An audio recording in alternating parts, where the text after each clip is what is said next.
Yo, hello there guys, I hope you're doing well. It's your boy Mikey here, reacting to the brand new Sandman TV show on Netflix, episode 1, Sleep of the Just. Let's go. Oh, Warner Brothers. Oh, they're gonna make having this on YouTube a nightmare. Okay, yo, I'm gonna stop already. Now, we looked at the trailer for this and it actually looked really, really good. Just this right here, the intro we begin, that kind of clockwork sounding musical effect, chimes, off key, like there's something ethereally odd and wrong with it, like the world of dreams and the land of the living. Just listen to that chime. Just that waver, lovely touch.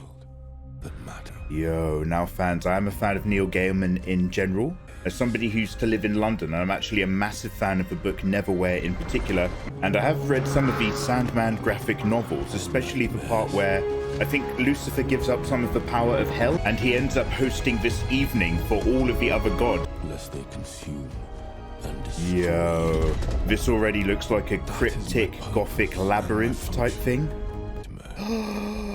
Dream. Rarely survive in the waking Why world. must he wear this helmet if he enters our living realm? Guys, remember to click like and click subscribe if you want to catch up with all the other series and reactions. I really do appreciate it. It's a pleasure having you along. 1916.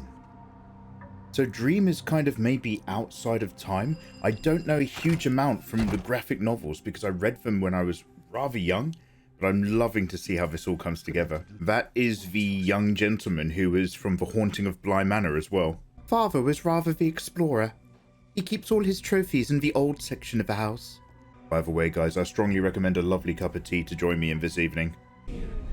Oh, is there a cult going on round here? Cult to the world of dreams?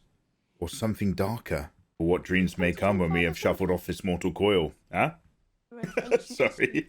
Come to join Father's order. His order? The Order of Ancient Mysteries. Mr. Charles Dance! What a delight!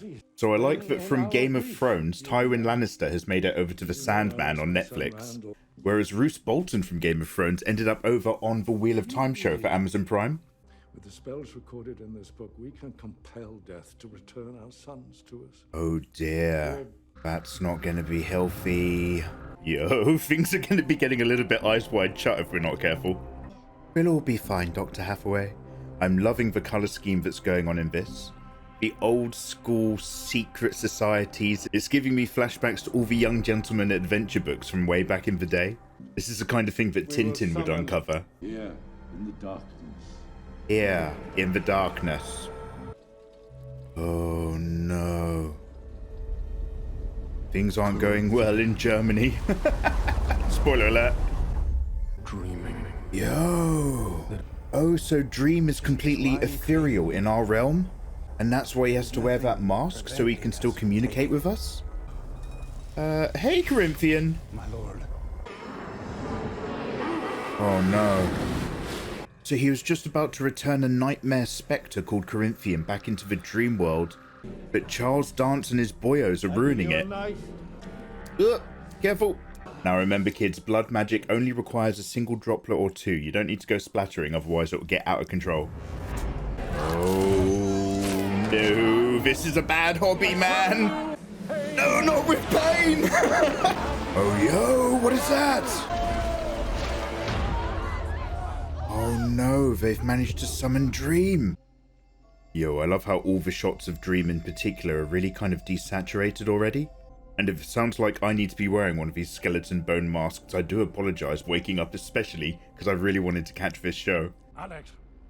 Okay, so he does acknowledge young Alex over here. Ah. Don't break the binding circle. Yo, a Grand Magus is smart enough not to do his own dirty work. He sent the little boy almost to act as a familiar. That is a dangerous thing for a living child involved in death magic. That basically gives us an idea of how much he values the boy. Oh, it's one of these kinds of shows. With that, he's ready to be one of the navigators from Prometheus. Yo, look at the cinematography on that shot. Like, that framing is so wide and lovely, and Tom Sturridge is super pale. Also, his cadence when he talks really has that kind of gothic Morbius quality. With no concern for the damage he had done to my realm. No concern for the damage he had done to my realm. I like it. It's matching. Not wake up. There's already fallout.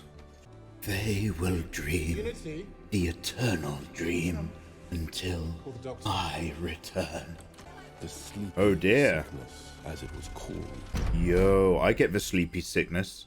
I'm always taking really random naps throughout the day. There we go, good sir. Being you've trapped in your cellar. Looking pretty creepy. So Corinthian is played by Lloyd Holbrook, I think? Endless. The Reaper has family, you know? I'm liking it so far. Desire, destiny, despair, death, and dream. Not a god. More than a god. Yes. And of his power. Did you just smell that? Then you must construct a sphere of glass inside the circle. Oh, crikey. They're really going for the lovely visuals on all that set design. Yo. Yeah, okay, that's the crow that came in with him when he got summoned. Name is Jess again? You should hope not. So I'm guessing this young gentleman is going to be his only chance for freedom?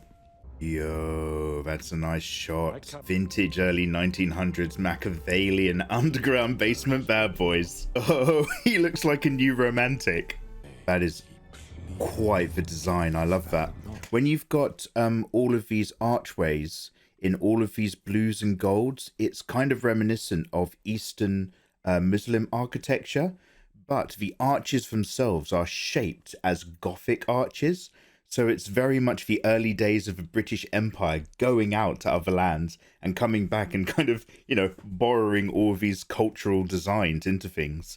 Also, blue stars for nighttime ceilings is very evocative of underground cults that have various constellations painted on things, with this contradiction of this super weird glass and iron cage. I'm a bit of a fan of architecture and interior design, and all of this speaks really, really well in just a single shot. Years later, Enjoy yourself. 10 years! though my presence He must have remains cramp. secret. 10 years of bad naps. Be working, not reading. A reader. Gross. Imagine reading graphic novels. Ugh. Man, this guy is hosting a lot of orgies. Bloody hell. Vegas insists. Great Gatsby party is packed. Fucking twat. Wow! And he can do magic too. Cash only. Now piss off. Oh my god, there's nothing like having to clean up all the bottles when you have a fat hangover from the morning of a house party. He's sleeping with an armadillo. Look, we've all been there, mate. Come on. So no one takes young Alex seriously in the household. The boy who has the Sandman in a goldfish bowl. Oh, 10 years and he's not said a word. Just sat in a creepy repose. I love the idea of how otherworldly he actually is, despite his human form. You would you? He spies a weakness. The man that would bargain. What were you doing down there? Huh? He'd slaughter all of us. Oh, Magus! Alright, mate. Do you want to die, Alex? Wow. As if you... Fuck. Hey, Ethel. So what actually is the bird? Is it like a medium of a different power? Or just like a familiar to the Sandman? They're clever creatures, that's for sure. Now, in my experience, if a bird's in the house, the first thing it's going to do is smash into all of the windows. Oh, he kept still like a stuffed bird. Clever girl. That's a warning of magpies. One of them's going to cause some sorrow, mate. One for us and two for joy. So all of this audio so far has a very kind of whimsical quality, but it's got all of that choir going, ooh, sort of built into it that you get from a lot of slightly more old school children's adventures. That magical edge. Let me just go back to this.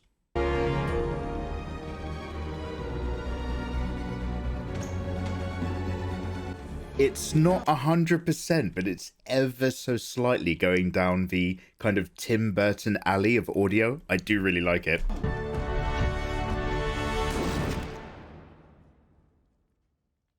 Oh! Oh, mate! Oh, that was harsh. That was so harsh. Oh, dude. He killed his bird. Oh, you hurt his feelings! If looks could kill, this kid is dead. Oh, no. Some begged for sleep that would not come. The doorway is locked. You're either trapped inside the dream world or trapped out. Why is she crying? Well, I'm going to have a baby.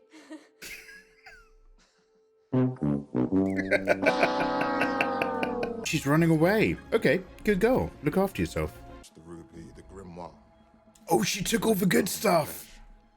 And the money. Robbed me of my fortune. So now he bargains. One of the tools of the oppressor. Helm. Careful, mate. Careful. Oh.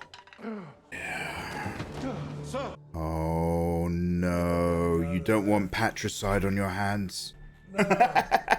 Morbius likes it.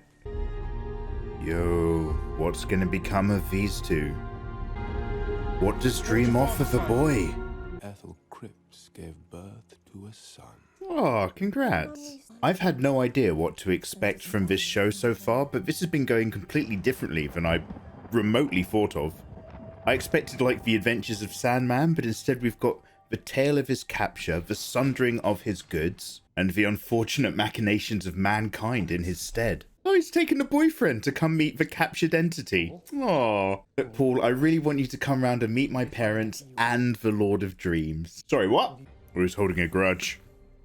Nothing to trust though, right? I do love that there is something utterly inaccessible about him from the point of view of the people. And so here we are, years later. The young boy becomes an old man. That has got to be the weirdest secret to have in your house. Just this eternal entity. Oh! He's not given an inch. Why do you call it Dracula? Because I think it's one of them Draculas. Them Draculas. Yo, that is what the London Met is like. Oh yeah, nice holiday in Mallorca. Me reading page 3 of The Sun. Bang, welcome to Dreamland. So these are his powers and these are his gifts. They have obviously never seen Majorca. He walks like an echo of a shadow in a dream. Oh, hey! Well covered. Yo! Oh, he really is a being of completely unnatural powers. I like all that energy coming out from him. Wait a minute. Yo, sorry to stop, but this guy right here, Frank, is a dead ringer for Tompa from Hunter x Hunter. Look at that. It's the same dude. Look at that. It's the same universe. Same universe confirmed. Look at him. It's him. So he can take material out of the dream world and bring it into our reality. Now we're actually getting some Sandman action. That pose is very puppet-like as well. Oh, I'm liking how people's dreams are a bit like the latest Batman film that came out. A lot of the lens, especially around the edges, is on soft focus. Yo, that's a lovely shot. I do like a cat. Oh! Hello. You're free. Time for a little bit of payback. Oh, I love those visuals. Do you have any idea what it would need? Yo, look at that. Don't sleep. Yo! You're getting wrecked. Was coming to an end. Yo. Now this is getting interesting. He's out of his cage. To look just like Ooh. Ah, we won't need eyes where we're going. That look then with those mouths for eyes is very Event Horizon. Do you see? Do you see? Sir, Yo, back in black. Welcome back, Lord of Dream. you're home. Oh.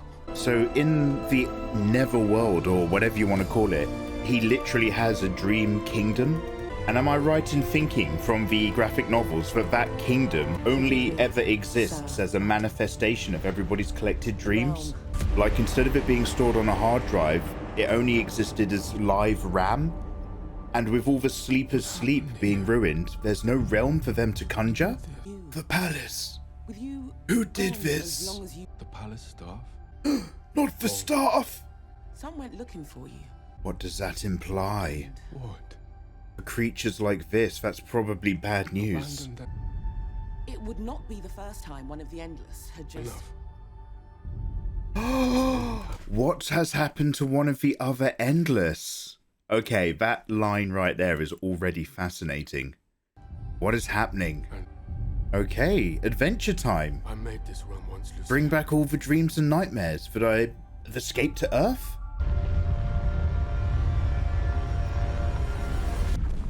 Yo, and that brings us to the end of the Sandman episode 1. This has actually been rather fascinating. There is a dark gothic malaise hanging over everything. I wasn't sure what to expect if we were going to be getting the root and tootin' adventures of Sandman, but instead we've got this kind of gothic grimoire experience where we've sampled the nature of human hubris and their selfish instincts, their lives, their lives, their loves, their deaths. Sandman has been out of the scene for over a century. Dreams and nightmares are spread across the world. Corinthian in particular is doing horrific things with people's eyeballs. So he's obviously going to be one of the main big bads. Morbius himself needs to get back his ruby, his bag, and his engineer's mask. And like my boy Tomper over here, we're going to be experiencing a lot of this in a mixture of a dream world and as it ebbs into our reality, which is really fascinating. I love this shot. Look how threatening that is. Yo, you know you're in trouble when you see that face. Alright guys, thank you very much for watching along. Click like, click subscribe if you want to catch the next episodes for further reactions and watch along. So far, it's done a lot of building that's made me excited for the next episode. All of that action really kicked in the last 5 to 10 minutes, but it was kind of worth the build-up to give it some gravitas, and I want to see what's going on next. Alright, you lovely lot. Take care.